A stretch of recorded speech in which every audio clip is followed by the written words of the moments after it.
Nusantara ini diberi kewenangan untuk memimpin namanya dunia, karena dari segi pengetahuannya itu lebih kompleks, dari kondisi keadaan alamnya lebih kompleks, ya, kekayaan alamnya.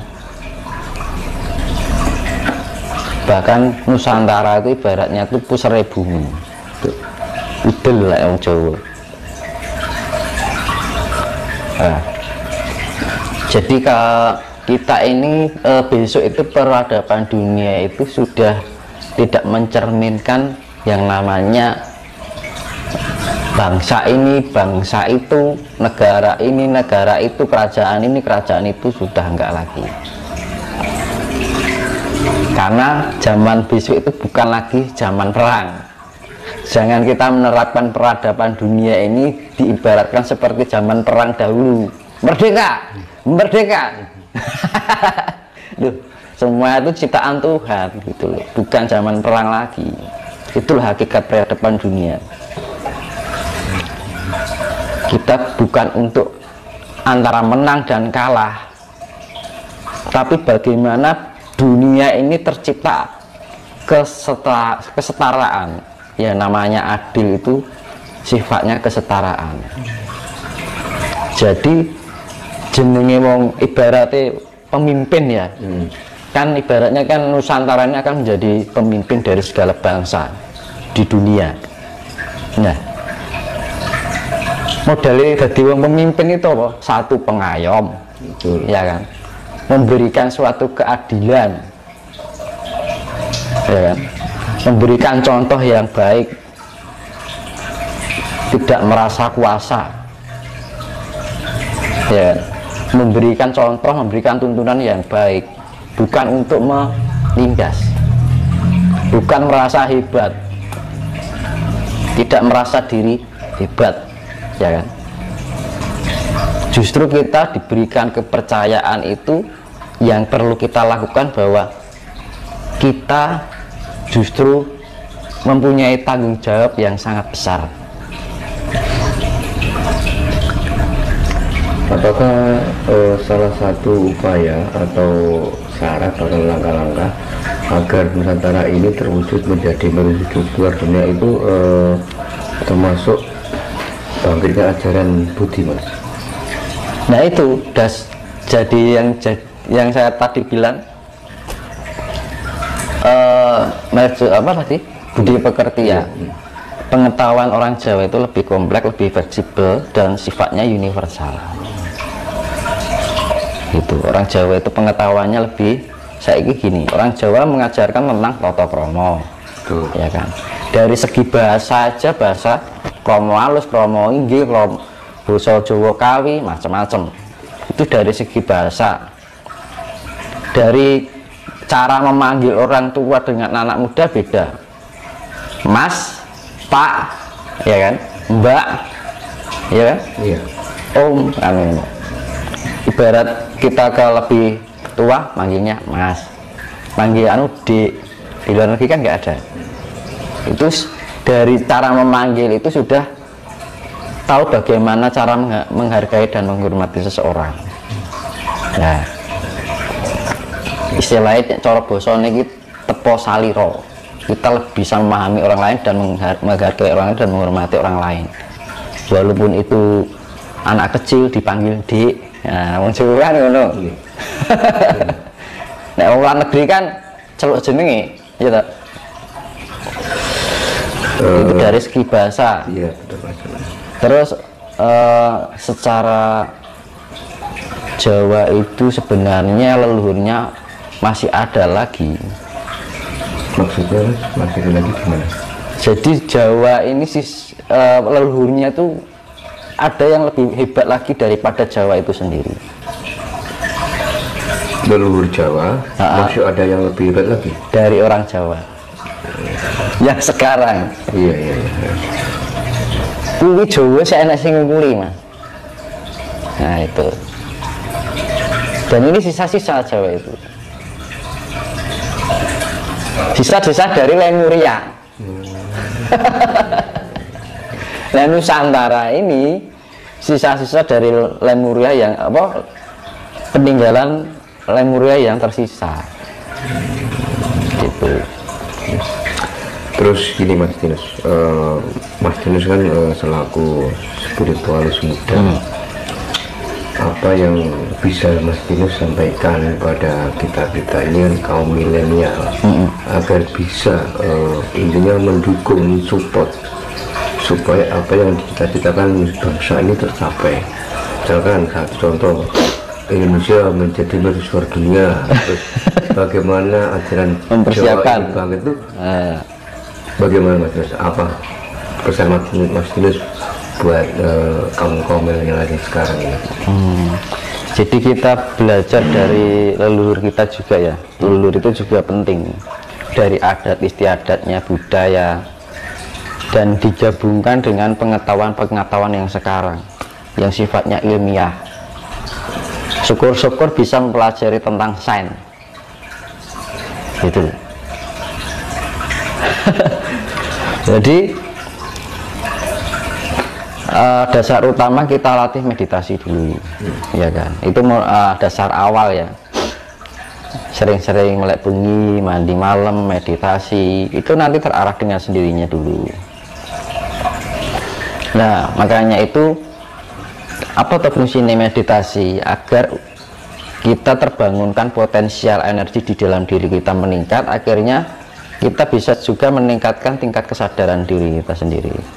Nah, kalau kita sudah ada peningkatan tingkat kesadaran diri, kita tidak mudah terbelenggu oleh ilusi.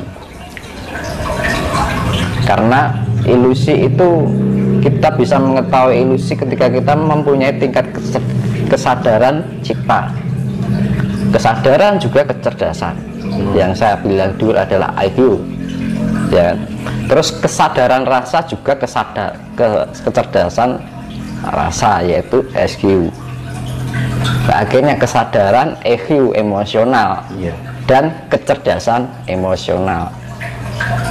Jadi antara kesadaran dan kecerdasan, kalau orang sudah bisa memakai tentang kesadaran dan kecerdasan EQ, SQ, dan IQ, orang tidak akan mudah dibodohi.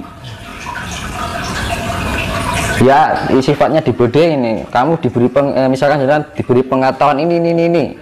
Nanti kamu akan naik surga. Nanti kalau kamu melakukan ini, kamu akan masuk neraka. Nah, itu loh. Oh, Gusti Allah ya ratau kayak ancaman kayak gitu kan. Kenapa manusia harus memberikan penghakiman gitu loh? Manusia tidak berhak untuk menghakimi sesamanya. Menjat itu namanya, ya kan? Dan orang Jawa pun tidak pernah menjat kayak gitu. Ajaran Jawa, ajaran Nusantara, nggak pernah. Kamu nanti kalau melakukan ini, nek wong Jawa ngalani ora ilok. Nah, itu kan.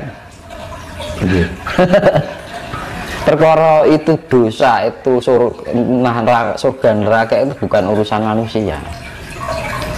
Karena dalam etika Jawa, seperti saya bilang, dalam etika Jawa itu tidak mengenal benar atau salah.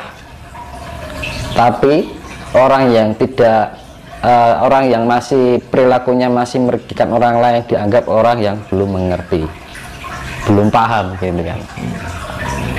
Kadang-kadang kita masih melakukan salah. Nah, makanya gunanya kita melakukan salah itu, kita ketika kita mempunyai tingkat kecerdasan dan kesadaran itu, kita mempelajari kesalahan itu agar kesalahan itu menjadi suatu penjembatan untuk menuju pada sebuah kebenaran. Ya, makanya kalau ada orang salah ya jangan disalahkan. Bisa jadi itu adalah suatu perjalanan untuk menjembatani menuju suatu kebenaran. Makanya kan gitu. Sama aja, makanya kita hidup di dalam penuh dengan ilusi. Kita berangkat dari ilusi juga. Kita diberi angan-angan, impian, harapan, cita-cita, keinginan, ya. Terus kesenangan, kesedihan. Tapi setelah kita nggak ada di dunia, hilang semuanya. Enak-enak di dunia soalnya. Nah, itu namanya ilusi. Ini Mas, terkait dengan bangkitnya ajaran Jawa, ajaran Budi. Kalau menurut Mas Dino sendiri, perlukah untuk Indonesia ini menjadikan sebuah lembaga pendidikan yang berbasiskan Jawa? Nah, itu seharusnya dari dulu. Kenapa enggak dipikirkan gitu? Ya, yaitu tadi pengetahuan orang sekarang itu dibodohi dengan sifat-sifat yang membatasi. Yang membatasi yaitu tadi diiming-imingi surga, ditakut-takutin neraka. Gitu. Mau melakukan ini dianggap salah, dosa. Iya kan, dosa, dianggap peru, masuk neraka. Gitu. Terus sekarang gini, seibaratnya ya, seorang profesor lah misalkan, itu orang berarti orang yang punya tingkat kecerdasan yang luar biasa ya. Ketika dia menghadapi yang namanya yaitu ancaman surga, apa, iming-iming surga, ancaman neraka, itu ketika menghadapi itu kecerdasannya langsung terhenti, langsung down. Kenapa gitu? Nah, ininya kok nggak dipakai gitu, ya kan? Seorang profesor ketika dia bisa melakukan dengan penemuan secara ilmiah ya, bisa menemukan ini, menemukan itu, bisa membuat ini, membuat itu. Tetapi ketika menghadapi hal yang sifatnya membatasi atau membodohi itu, yang sifatnya iming-iming surga, ancaman neraka, langsung putul, langsung terpotong, langsung cerdasannya hilang.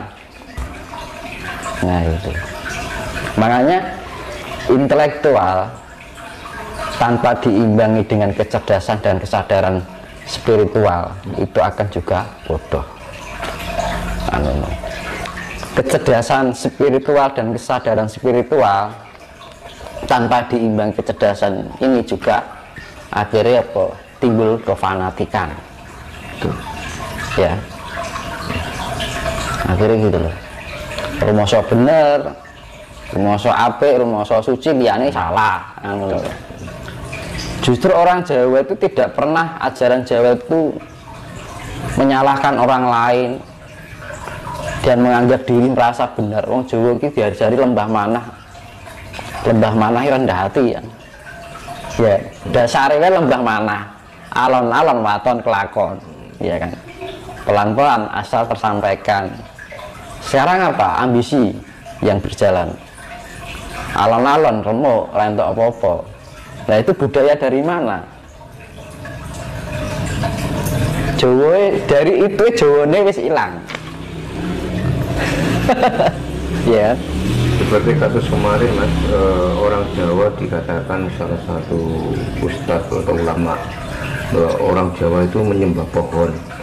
Buktinya orang Jawa nggak protes kan, nggak sampai demo kan. Nah itu kan bukti bahwa orang Jawa itu yang lembah manah seperti yang tadi Mas sudah sampaikan ya. Iya. Ya karena orang Jawa itu nggak bawel. Kadang-kadang mengerti tapi diam. Ya, orang Jawa itu lebih baik diam daripada harus kita ramai gitu loh, mengedepankan ego, gitu. Nalar diabaikan. Akhirnya apa? Akal sehat nggak berjalan.